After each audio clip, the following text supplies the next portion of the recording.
95% of what you do is on autopilot, and you don't even know it. Almost everything that we think and do has been programmed into us over the course of our lives. The habits and behaviors we pick up from our friends, our parents, from school, even from online, that's called a paradigm. Even though these are the things that make us unique and interesting, these are also the things that give us our bad mindset. In this video, I'm not only gonna reveal to you what a paradigm is, but I'm gonna tell you about 10 paradigms that you had no idea that you actually have. But first, what is a paradigm? A paradigm is simply a multitude of habits that's been passed down from one generation to the next. Now, let's break that down even further. That simply means your mom, your dad, your culture, all of those things, all of those people, they're one generation and it's passed down to you, their habits. So think about it. Have you ever done something and said to yourself, man, I'm doing that exactly like my mom, or I did that exactly like my dad? That's a habit that's been passed down to you.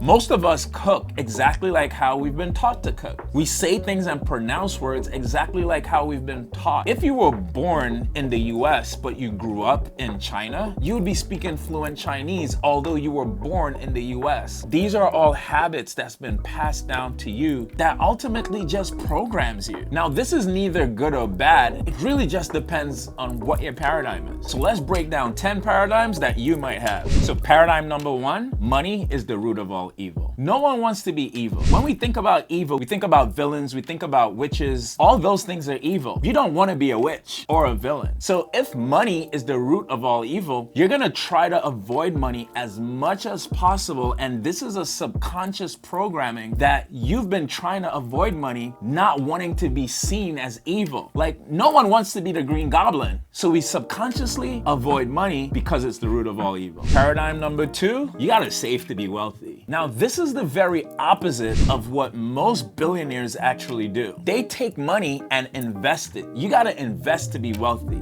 Being told you gotta save to be wealthy makes you live in a scarcity mindset where you just try to keep everything all to yourself and you kind of start living a crab in a bucket mentality. This is absolutely a paradigm that you want to stay away from because you just want to keep everything to yourself. Paradigm number 3, it's just my luck. Luck is the opposite of intent. When you're intentional, you create your life. When you're able to create your life, it puts you in the driver's seat of your life. When you're in the driver's seat of your life, you start to make the turns that's necessary to take you to the lifestyle that you actually want. So stop living by luck and get in the driver's seat of your life. Paradigm number 4, money can't buy happiness. Most people typically use this quote when they're afraid to fail. When someone is trying to change their life and go from where they currently are to where they want to be, there's typically a learning curve. And as soon as someone starts to learn something, but it becomes a little bit difficult, they become content and say, you know what? I'm good with what I have and I don't need to do anything more. It's just a learning curve. And because they're afraid to fail, they stop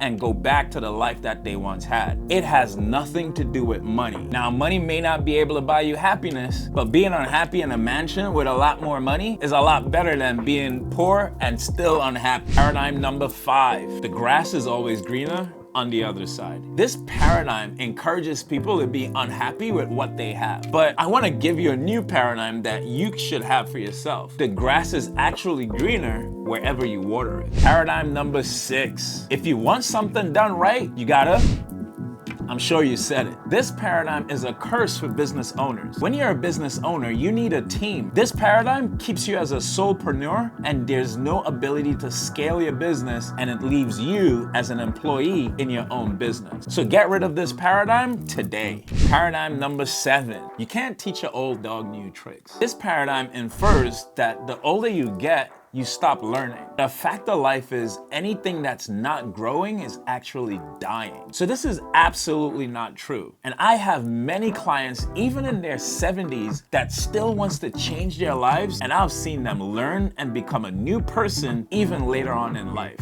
So this paradigm is absolutely not true. Before we go into paradigm number 8, like and subscribe so I can continue to share this message with the world. Paradigm number 8, better be safe than sorry. As a real estate investor, the same effort that it takes to buy a single family property is the same effort it takes to buy a multi-family or an apartment complex. But many people talk themselves out of it to say you better be safe than sorry. Start with the little real estate deal, then go big. I've done both. I'm telling you, it's the same effort it takes. Don't be safe or sorry, just do it. Paradigm number 9, money doesn't grow on trees. Growing up, my parents always said this to me anytime I wanted an extra sneakers or wanted even extra candy. As an adult, this has restricted me from buying anything extra that I wanted for myself because it's just not in abundance. So this paradigm might be keeping you back from taking luxurious vacations or doing things that you actually deserve and have the money to do. Paradigm number 10, it's easier for a camel to go through the eye of a needle than it is for a rich person to enter the kingdom of God. This paradigm kept me from wanting to be rich for a very long time. It wasn't until I went back and started to research the entire chapter, Jesus asked the man to leave all of his riches and follow him. Now, riches in this sense, I interpret to mean comfort. Most people are not willing to leave what they have to follow God. Doesn't matter. It could be a job where you're making $50,000. God may tell you to do something that may take you out of your comfort zone. And if you're not willing to leave and listen to the voice of God and leave your comfort zone, then it's very hard for you to get into the kingdom of God because you may not be fulfilling God's assignment for your life. Earlier I mentioned how your fear of failure is keeping you stuck in a dead-end job. Watch this video right here to learn how I was able to quit my 9-to-5 job.